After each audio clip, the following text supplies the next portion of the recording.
사랑하는 주님의 제자들 여러분, 오늘 평상절기 24번째 주일을 맞아 예수 그리스도 안에 있는 충만한 은혜와 축복이 여러분 모두에게 함께 하시기를 기도합니다. 이제 여기 아이오와는 초겨울에 접어들었고 제법 살살한 바람과 함께 겨울의 청명한 햇살 가운데 사람들은 겨울 재킷을 여미고 바쁜 일상들을 살아가고 있습니다.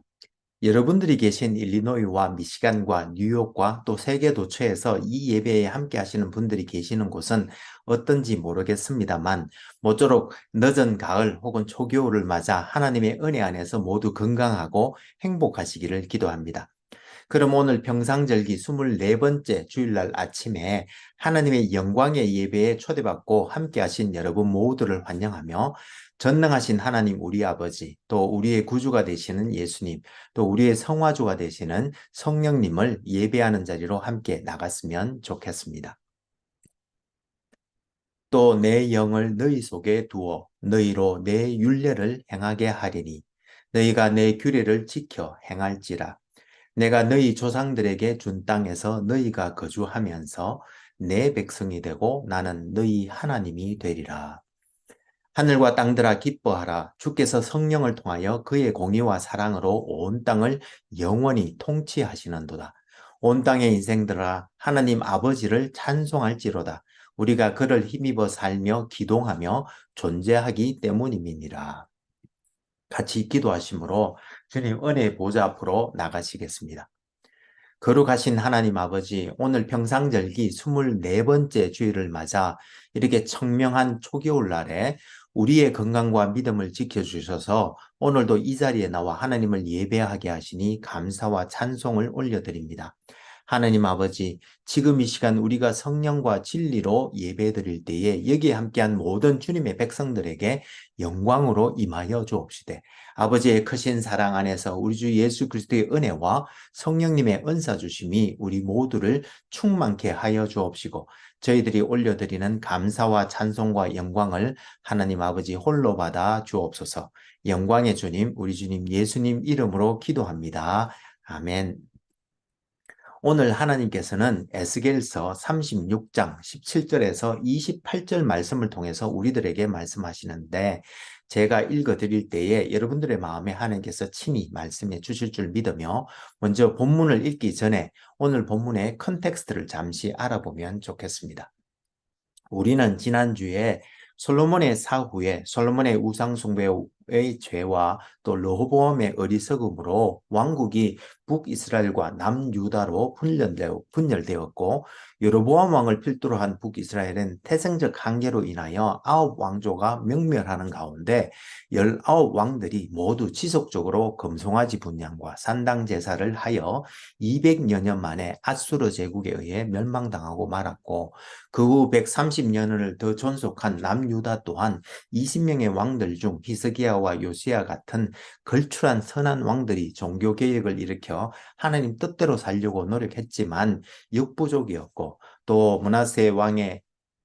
산당제사와 성전에서의 우상숭배 등 극악한 죄악으로 말미암아 결국 바벨론에 의해 멸망당하였는데 그 와중에도 하나님께서는 북이스라엘에는 엘리야와 엘리사 그리고 아모스와 호세자 선지자를 그리고 남유다에는 이사야와 예레미야 그리고 하박국 같은 선지자들을 일으켜 그들의 죄를 책망하시며 회개하고 돌아오기를 선포하셨지만 결국 그들은 돌이키지 않아 둘 다 멸망하고 말았는데 그 후 바벨론의 포로로 잡혀간 남유다 백성들에게 하나님께서는 다시 그들을 회복시켜 주실 것이라는 소망의 메시지를 에스겔을 통해 선포해 주시는데 제가 에스겔서 36장 17절 말씀부터 읽어드리도록 하겠습니다. 이것은 하나님의 말씀입니다.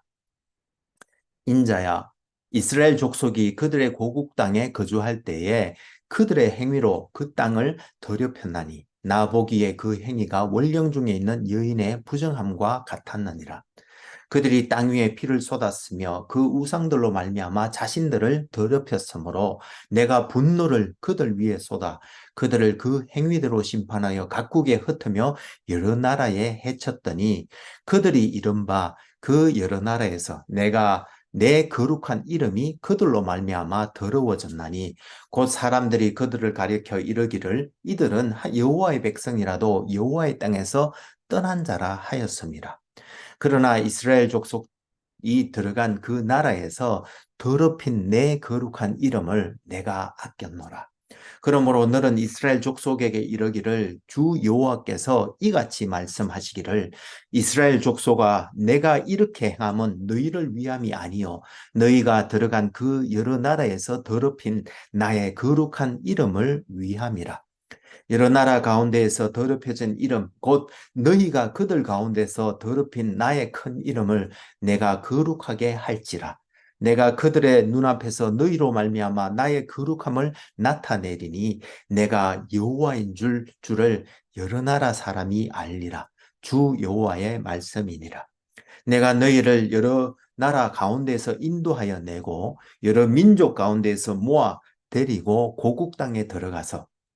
맑은 물을 너희에게 뿌려서 너희로 정결하게 하되 곧 너희 모든 더러운 것에서와 모든 우상 숭배에서 너희를 정결하게 할 것이며 또 새 영을 너희 속에 두고 새 마음을 너희에게 주되 너희 육신에서 굳은 마음을 제거하고 부드러운 마음을 줄 것이며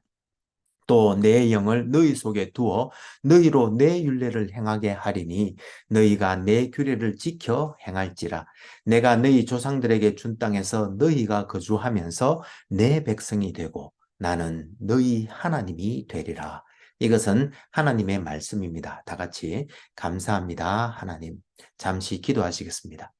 오 주님, 지금 이 시간 하나님의 말씀을 듣기를 원합니다. 하늘의 지혜와 진리의 말씀을 들을 때에 성령의 조명하심으로 우리의 마음을 여시고 말씀을 깨닫게 하여 주옵시되 주님의 생명의 말씀에 순종하는 은혜를 더하여 주옵소서. 성령을 보내주신 우리 주님 예수님 이름으로 기도합니다. 아멘.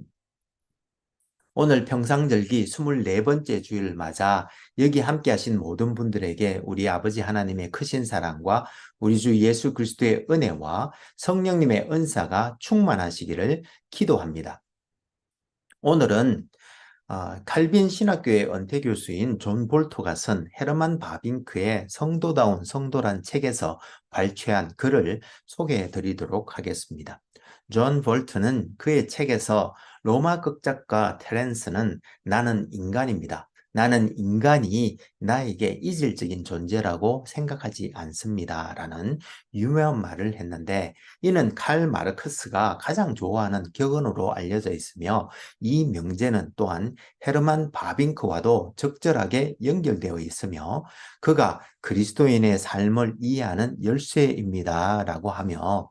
우리는 인간이 되기 위해 그리스도인입니다. 즉 그리스도의 인격과 사역을 통해 우리에게 오는 구원은 우리를 온전하고 건강한 인간으로 만드는 것 이외에 다른 어떤 것이 아닙니다. 그것은 우리가 창조된 목적대로 하나님의 형상을 지닌 사람이 되는 것을 방해하는 죄를 제거해 줍니다. 그래서 헤르만 바빙크는 은혜가 자연을 회복시킨다라고 하면서 성령의 능력으로 그리스도께서는 타락한 인간을 회복시켜 하나님과의 교제를 회복하시고 그들이 창조된 본래의 형상대로 다시 살 수 있게 하십니다라고 말하였던 것입니다. 그렇습니다.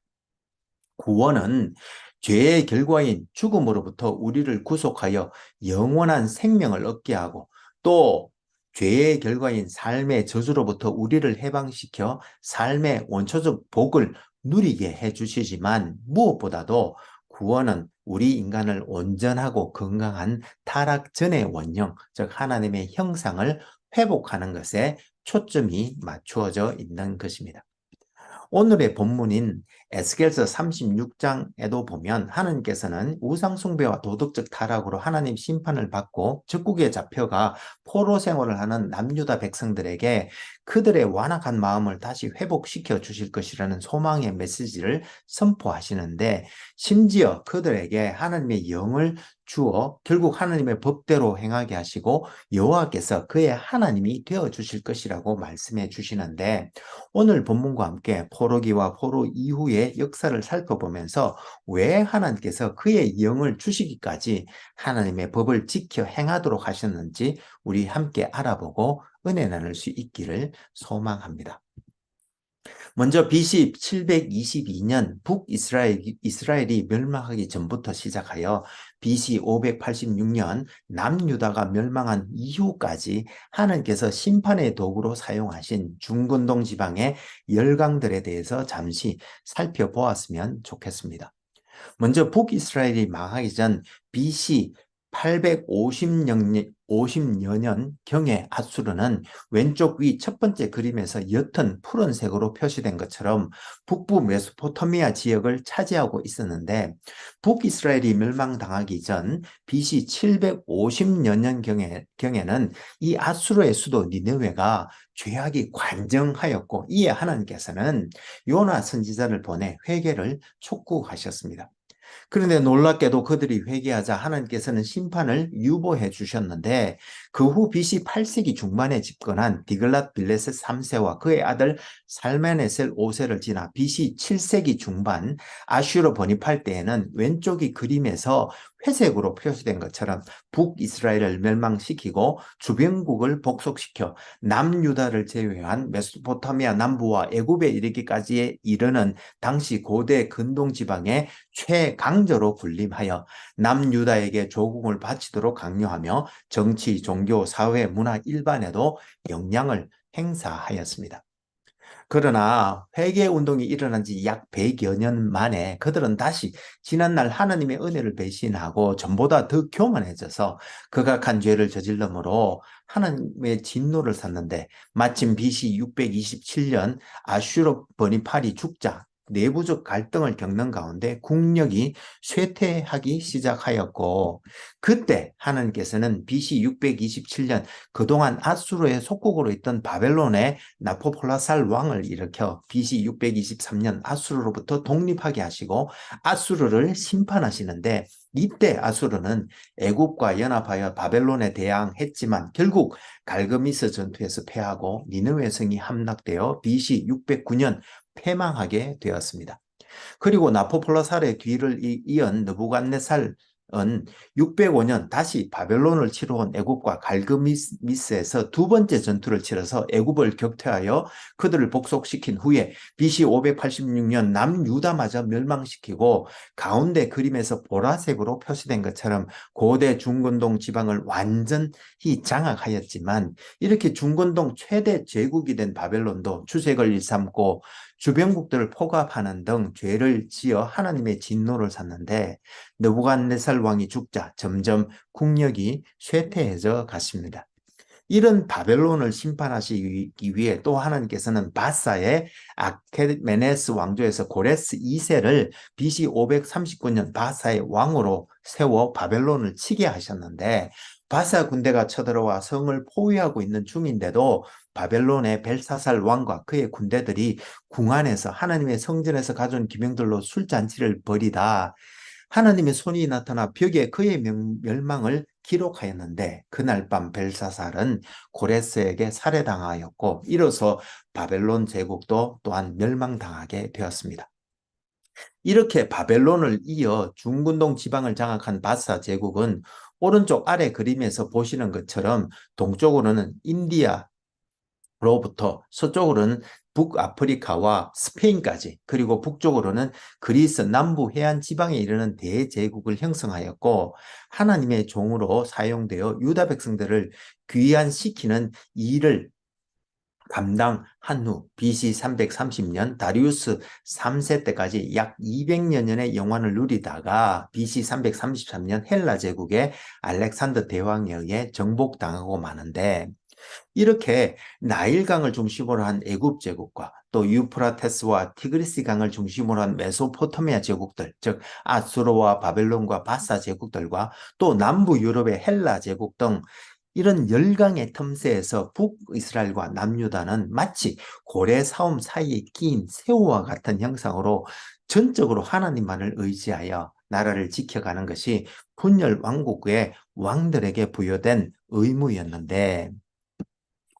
그런데 솔로몬 후반기 작은 나라에 불과했던 아수르가 분열 왕국 시대 초기 북이스라엘과 남유다가 혼란을 틈을 타 서서히 강성해지기 시작하여 분열 왕국 시대 중반 BC 8세기에는 디글랏 빌레셋 치하에서 제국으로 부상하여 결국 북이스라엘을 복속시키고 조공을 바치게 하였는데, 이런 와중에 북이스라엘의 마지막 왕 호세아는 디글랏 빌레셋 왕이 죽은 그 혼란한 틈을 타 조공을 바치기를 거부하고 독립을 꾀했지만 하나님을 의지하기보다 오히려 애굽의 도움을 청하였고, 이를 지켜본 왕과 같은 이름을 가진 호세아 선지자가 호세아 7장 11절 말씀처럼 에브라임은 어리석은 비둘기같이 지혜가 없어서 애굽을 향하여 부르짖으며 아수르로 끌려가는 도다라고 하며 비판했고, 북이스라엘은 결국 애굽으로부터 아무런 도움도 얻지 못한 채 디갈랏 빌레셋의 뒤를 이어 아수르의 왕이 된 살만 에셀이 조공을 바치지 않는 북이스라엘에 쳐들어와 사마리아를 정복하므로 북이스라엘은 BC 720년, 22년, 약 200년 만에 역사에서 사라지게 되었는데, 이 일이 열왕기에 기록되어 있습니다.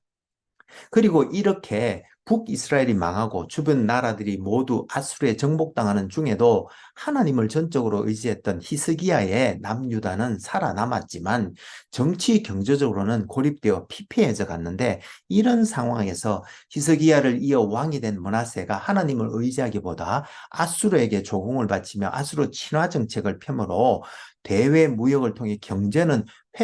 회복시킬 수 있었지만 산당을 회복하여 그곳에서 절할 뿐만 아니라 심지어 여호와의 성전 안에까지 우상 숭배를 드려와 절을 하는 등 하나님의 진노를 사 남문 유다 멸망의 단초를 제공하였습니다. 그리고 므낫세와 아몬의 뒤를 이어 왕이 된 요시아는 성전을 순회하던 율법책을 발견하고 회개하며 다시 산당을 제거하는 등 종교개혁을 단행하면서 쇠퇴기에 접어든 아수르와 신흥 바벨론이 서로 싸우는 틈바구니에서 반아수르 정책을 펴면서 정치적 독립과 나라의 부흥을 꾀했지만, 마침 애굽이 아수르와 연합하여 신흥 세력인 바벨론의 남하를 막기 위해 하란 지방의 갈그미스에서 전쟁을 치르기 위해 팔레스타인 지방을 통과하고자 할 때 반아수르 정책을 펴던 요시야 왕이 북진하는 애굽을 머깃도에서 저지하고자 하였고, 이때 애굽 왕 느고가 사자를 보내 화친을 요청하며 이 일은 하나님의 명령이고 자기가 싸우려는 대상은 요시야 왕이 아니라 바벨론임을 분명히 했지만, 요시야 왕은 그의 말을 듣지 않고 애굽과 전쟁을 치르다가 그만 화살에 맞아 중상을 입고 예루살렘에 돌아왔지만 죽고 말았는데, 이 일로 그의 종교 개혁은 끝나고 말았고 그의 아들 여호아하스가 왕이 되어 반애굽 정책을 펴게 되었습니다. 그런데 이후 아수르와 애굽의 연합군이 바벨론에게 패하여 결국 BC 609년 아수르는 멸망하였고, 갈그미스 전투에서 패한 애굽 왕 느고가 돌아가면서 반애굽 정책을 편 여호아하스를 애굽으로 끌고 가고 요시야 왕의 둘째 아들 요야김을 왕으로 세워 조공을 바치고 신하 노릇을 하게 했는데, BC 605년 애굽이 다시 바벨론을 치기 위해 갈그미스에서 이 두 번째로 결전을 벌였지만 결국 패하여 물러갔을 때 바벨론 왕 느부갓네살이 예루살렘까지 쳐들어 내려와 여호야김은 왕위에 남겨두고 바벨론에 조공을 바치게 한 후 다니엘을 포함한 왕족과 귀족들을 포로로 바벨론으로 끌고 갔는데, 이를 1차 포로라고 합니다. 그런데 이때 선지자로 활약했던 예레미야는 남유다의 회개를 촉구하면서 하나님께서 심판의 도구로 사용하시는 바벨론에 대항하지 말 것을 경고하였지만, BC 602년 2년 여호야김이 다시 애굽과 동맹하여 반바벨론 정책을 펴자 결국 바벨론이 쳐들어와 여호야긴을 왕으로 세우고 요야김을 쇠사슬에 결박하여 바벨론으로 끌고 가면서 성전 기구들도 약탈해 갔고, 요야긴 또한 예레미야 선지자의 경고를 무시하고 거짓 선지자들의 말만 믿고 또 반바벨론 정책을 펴자 BC 597년 집권 3개월 10일 만에 또 폐위당하여 바벨론으로 끌려갔고, 이때 바벨론은 나라의 권세 있는 자들과 용사들과 방백들과 심지어 대장장이까지 반란의 소지가 있는 모든 자 약 11,000여 명이 넘는 포로들을 끌고 가므로 성경에서는 빈천한 자 외에는 그 땅에 남은 자가 없었다고 기록하고 있는데, 이 2차 포로 때 에스겔 선지자가 끌려갔으며, 이때 바벨론은 여호와의 성전과 왕궁의 모든 보물을 가지고 가버렸습니다. 그리고 여호야긴의 뒤를 이어 바벨론은 시드기야를 왕으로 세웠지만 BC 587년 시드기야 왕조차 예레미야의 경고를 듣지 않고 또 바벨론의 2차 반역을 일으키므로 BC 586년 마침내 예루살렘에 침공한 느부갓네살 왕에 의해 남유다가 멸망당하였고, 시드기야는 두 눈을 뽑히고 쇠사슬로 결박당하여 바벨론으로 끌려가 감옥에서 죽었는데, 이때 바벨론은 여호와의 성전과 왕궁과 예루살렘의 모든 집을 불살라 버리고 성벽도 헐어버렸으며, 성전의 두 녹기둥과 물두멍과 제사를 드릴 때 쓰는 모든 제기들과 그나마 남아있던 금은들조차 다 가지고 갔는데, 이때 포로로 잡혀간 자가 약 5천여 명이나 되었습니다. 이렇게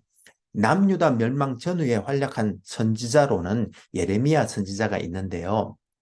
그는 끝까지 예루살렘에 남아 남유다의 회개를 촉구하면서 회개하지 않으면 바벨론에 멸망당하여 70년간 포로 생활을 할 것이라는 것과, 또 하나님의 도구로 세계 경영에 서였던 바벨론에게 대항하지 말 것을 경고하였고, 또 예레미야 31장에서는 여호와께서 이스라엘과 유다와 새 언약을 맺으실 것인데, 하나님께서 그들의 남편이 되었어도 그들이 언약을 지키지 않은 거로 이제 하나님께서 하나님의 법을 그들 속에 두고 그들의 마음에 기록하여 그들의 하나님이 될 것이라는 새 언약 시대에 대한 예언을 하기도 했습니다. 그리고 또 다른 선지자로는 다니엘이 있는데, 그는 남유다 멸망의 비운을 안고 바벨론의 1차 포로로 끌려가 그곳에서 앞으로 아수르에 이어 일어나게 될 제국들, 즉 바벨론과 바사와 헬라와 로마 제국에 대한 예언과 함께 인류 역사 마지막 날에 이루어질 일들과 하나님의 나라 완성에 대한 예언을 하였고, 또 2차 포로로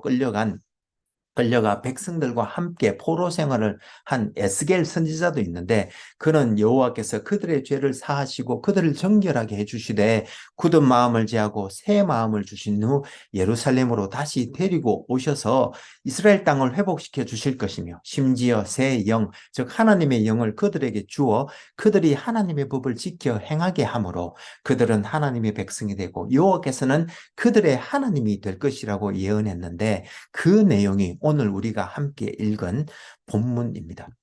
이렇게 말세에 하나님께서 그의 영을 부어주시겠다는 약속의 말씀은 이사야서 32장 15절에도 또 요엘서 2장 28절에도 나오는데, 신약시대에 와서 성령 충만을 받은 베드로가 사도행전 2장에서 요엘서를 인용하면서 성령께서 강림하시면 결국 요엘서의 예언이 이루어진 것이라고 말하기도 하였습니다. 이와 같은 예레미야와 에스겔 선지를 통하여 예언된 하나님의 말씀은 에스라 1장 1절 말씀처럼 결국 하나하나 이루어지는데, 먼저 하나님께서는 바사의 고레스 왕을 일으켜 기름 부으시고 그를 종으로 삼아 BC 539년 폐악한 바벨론을 멸망시키셨는데, 이로써 예레미야 25장에서 범죄한 유다와 그 이웃 나라들이 70년 동안 바벨론의 느부갓네살 왕을 섬기다가 그 70년이 끝나면 바벨론 왕과 그의 나라도 그 죄악으로 말미암아 멸망케 하실 것이라는 하나님의 예언이 성취되었던 것입니다. 그리고 또 하나님께서는 고레스 왕에게 예루살렘의 성전을 건축하라고 명하셨는데, 이에 고레스 왕은 이스라엘 포로들에게 명하여 예루살렘으로 올라가 성전을 건축하라고 조서를 내렸고, 이 고레스 왕의 조서를 따라 BC 537년 이스라엘 백성들 5만여 명이 스룹바벨을 지도자로 삼고 예루살렘으로 귀환하여 성전 건축을 시작하였지만 사마리아 사람들의 집요한 방해와 정치적 공장으로 성전 건축이 약 16년 동안 중지되었다가 그 후 그 당시 팔레스타인 관할 총독이었던 다뜬의 요청으로 성전 건축의 합법성을 고레스 왕의 조서를 통해 다시 확인한 다리오 왕이 성전 건축을 재개하라는 조서를 내렸고, 이에 BC 520년 학개와 스가랴 선지자의 동료로 성전 건축이 재개되어 BC 516년 약 4년 5개월 만에 성전이 완성되었는데, 이때가 BC 586년 성전이 파괴된 후 70년이 지난 후였습니다. 그런데 이렇게 예루살렘에서는 성전이 재건되고 있었던 그 상황 후에 BC 478년 바사에서는 총리 대신이었던 하만이 유대인 모두를 죽일 음모를 꾸미는 사건이 일어나는데, 이때 하나님께서는 유대 여인 에스더를 바사 아헤수에로 왕의 왕비로 세워 그의 백성들을 죽음의 위기에서 건져내어 주시는데, 이 일이 에스더서에 기록되어 있습니다. 그 후 60여 년이 지나 BC 458년경에는 하나님께서 율법학자 에스라를 유다와 예루살렘의 형편을 살펴 성전 제사를 올바르게 회복하고 무너진 행정, 사법, 교육들을 정상화하려는 마음을 주시고, 또 바사왕 아닥사스다의 마음을 움직여 에스라가 유다포로 약 5천 명과 함께 돌아와 종교를 개혁하고 신앙 부흥을 이루게 하셨으며,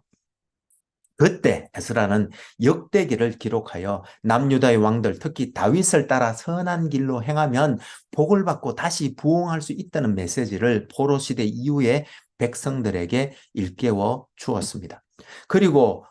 또 15년이 지난 BC 444년에는 느헤미야에게 예루살렘에 남아있던 사람들로부터 예루살렘 성이 허물어지고 성문들은 불탔다라는 말을 듣고 성곽을 재건할 마음을 주셨고, 또 아닥사스다의 왕의 비호를 받고 그는 예루살렘으로 가서 예루살렘 성곽을 수리하고 돌아오게 하셨습니다. 그리고 그 후에도 BC 430년에는 말라기 선지자를 일으키셔서 이스라엘을 향한 하나님의 사랑을 일깨우며 회개하고 돌아와 하나님의 규례를 온전히 지키는 자는 축복을 받을 것이라고 말씀해 주셨고, 또한 하나님께서 극렬한 불로 세상을 심판하실 날에 이르기 전에 엘리야 선지자를 보낼 것이라고 말씀해 주셨는데, 그 엘리야 선지자가 바로 세례 요한이라고 예수님께서는 마태복음 17장에서 말씀해 주셨습니다. 이와 같이 수세기를 걸쳐 분열왕국 시대와 포로 시대, 그리고 포로 귀환 시대에 하나님께서는 왕들과 지도자들과 선지자들을 세워 하나님의 뜻을 이루셨는데, 이를 요약해 보면 열왕기서에 나오는 북이스라엘의 19왕들에게는 엘리야, 엘리사, 아모스, 호세아 선지자를 보내셨고, 열왕기와 역대기에 나오는 남유다의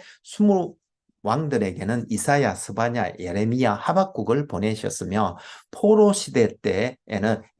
바벨론에는 에스더와 다니엘과 에스겔을 일으키셨고, 포로 귀환 후에는 스룹바벨, 에스라, 느헤미야 등의 지도자와 학개와 스가랴, 말라기야 선지자들을 통해 그들을 인도하셨습니다.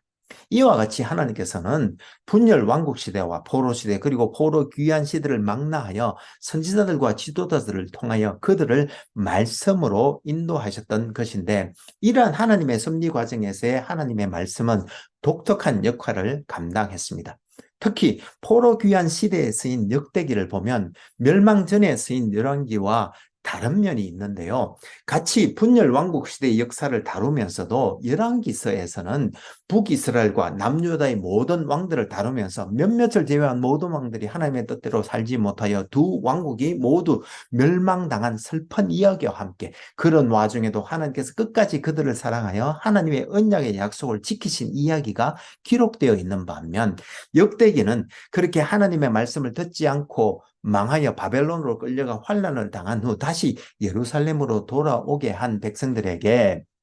하나님께서는 남유다의 선한 왕들의 이야기를 들려주시면서 다윗과 같이 하나님 뜻대로 살면 다시 회복되어 복을 받게 될 것이라는 희망의 메시지가 실려 있습니다. 따라서 우리는 이 사실들을 통해 똑같은 역사도 독자가 누구인가, 그리고 그 목적이 무엇인가에 따라 그 분위기와 목적이 다를 수 있다는 것을 알 수 있는데, 이로써 우리는 성경을 읽을 때 실은 역사적 상황과 그 기록 목적을 알고 읽어야 성경 속에 게시된 하나님의 뜻을 제대로 이해할 수 있다는 것을 알 수 있습니다. 그런데 여러분, 오늘의 본문인 에스겔스의 예언의 말씀을 읽다 보면 또 다른 또 특이한 점을 발견할 수 있는데요. 오늘 본문의 예언은 실은 두 예언이 함께 언급되어 있습니다. 무슨 말인가 하면, 첫 번째 예언은 이스라엘 백성들이 하나님의 경고의 말씀을 듣지 않고 범죄하여 그들이 멸망하고 열국에 흩어져 환난을 당하겠지만, 하나님께서는 예언된 기간이 지나면 그들의 죄를 사해 주시고 다시 유다 땅으로 데리고 들어와 그들에게서 굳은 마음을 제하시고 새 마음, 즉 부드러운 마음을 주시겠다고 말씀하신 것인데요. 여기에 나오는 새 마음을 주시겠다는 말씀은 상처가 난 후 다시 돋아나는 새살처럼 부드러운 마음으로 하나님의 말씀에 순종하는 온유한 마음을 주시겠다는 말씀입니다. 그리고 두 번째 예언은 하나님께서 내 영, 즉 하나님의 영을 그들 속에 두고 하나님의 율례를 지키게 하시고 그들을 하나님께 주신 땅에 거주하게 하셔서 여호와께서 그들의 하나님이 되어 주실 것이라고 약속해 주신 것인데, 첫 번째 예언은 포로 생활 70년 만에 그들을 예루살렘으로 귀환시키심으로 이루어졌고요. 두 번째 예언은 실은 예레미야 31장에서도 새 언약이라는 이름으로 예언되어 있는데, 이 예언은 예수님께서 십자가 대속 사역을 완수하시고 부활 승천하신 후 오순절날 약속하신 성령을 보내주신 사건으로 성취됩니다. 그런데 이 오순절날 보내주신 성령은 사도행전에 기록된 것처럼 크리스찬들이 복음을 전파할 수 있도록 은사들을 제공해 주실 뿐만 아니라, 오늘 본문에 나오는 말씀처럼 우리 크리스찬들이 하나님의 뜻대로 살 수 있도록 하는 그런 힘도 주시는데, 이 말씀은 초두의 바빙크가 강조한 것처럼 구원은 죄를 용서받고 죽음으로부터 구속되어 영생을 소유받는 것과 함께 삶의 저주로부터 해방되어 원초적 복을 회복하는 것을 의미할 뿐만 아니라 우리 인간의 온전함, 즉 하나님의 형상의 회복과 성화가 목적인데, 그렇게 하나님의 온전한 백성으로 살아가는 길이 바로 성경에 기록된 말씀이기에, 하나님의 말씀을 받고도 이스라엘 백성들이 그 뜻대로 살지 못하자 하나님께서는 이제 그의 영까지 보내주셔서 그의 뜻, 즉 말씀대로 살아갈 수 있도록 힘을 주셔서 그의 백성들이 온전한 인간이 되도록 하시겠다고 말씀하시고 있는 것입니다. 그래서 요한복음 8장 32절 말씀에서는 하나님의 진리의 말씀은 우리를 자유롭게 한다고 말씀하셨을 뿐만 아니라, 또한 요한복음 17장 17절 말씀에서는 하나님의 진리의 말씀이 우리를 거룩하게 하고 또 온전하게 만드는 능력이 있다고 말씀하셨던 것입니다. 사랑하는 여러분, 따라서 기도업계는 여기 있는 우리 모두는 우리의 지성과 의지를 사용하여 말씀을 읽고 묵상하며 성령님께서 주시는 힘을 의지하여 주님의 인도하심에 순종하되, 오늘 본문에 이어진 에스겔서 36장 37절 말씀처럼 하나님께서 약속의 말씀대로 이루어 주시기를 기도할 수 있는 우리 모두가 되기를 소망합니다. 그럼 우리 같이 그 일을 위하여 기도하시면 좋겠습니다. 기도하시겠습니다. 신실하시고 감사하신 하나님 아버지, 오늘 우리는 이스라엘이 하나님께 순종하지 않아 멸망당하고 또 포로 생활을 하는 그 절망의 시간 동안에도 하나님께서는 그들과 함께 하시며 선지자들을 보내 소망을 선포하시고 마침내 약속하신 때가 되자 그들을 다시 예루살렘으로 인도해 들이신 후 성전도 다시 짓게 해주셔서 예배를 회복하게 해주시고 또 성곽을 다시 세워 그들을 보호해 주시되, 또한 그들에게 하나님께 순종하는 새 마음을 주시고 또 하나님의 성령을 보내주셔서 하나님의 법, 즉 하나님의 뜻대로 살아갈 수 있도록 해주셨음을 보았습니다.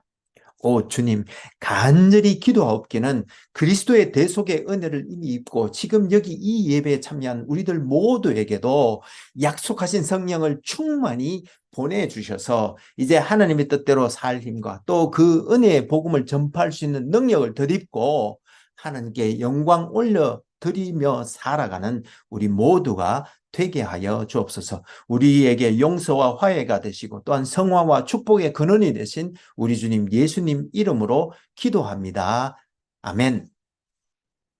이제는 길이요, 진리요, 생명이신 주님의 말씀을 쫓아 순종하며 살면서 하나님의 거룩한 백성들로 주의 은혜의 복음을 전파하며 하나님께 영광 올려드리기로 다짐하는 하나님의 거룩한 백성들 위에 우리 주 예수 그리스도의 놀라운 은혜와 하나님 우리 아버지의 크신 사랑과 우리 안에 내주하시며 우리에게 은사와 능력 주시는 성령님의 은혜 주심과 교통 교제케 하심이 이제로부터 영원히 함께 하옵시기를 간절히 축원하옵나이다. 아멘.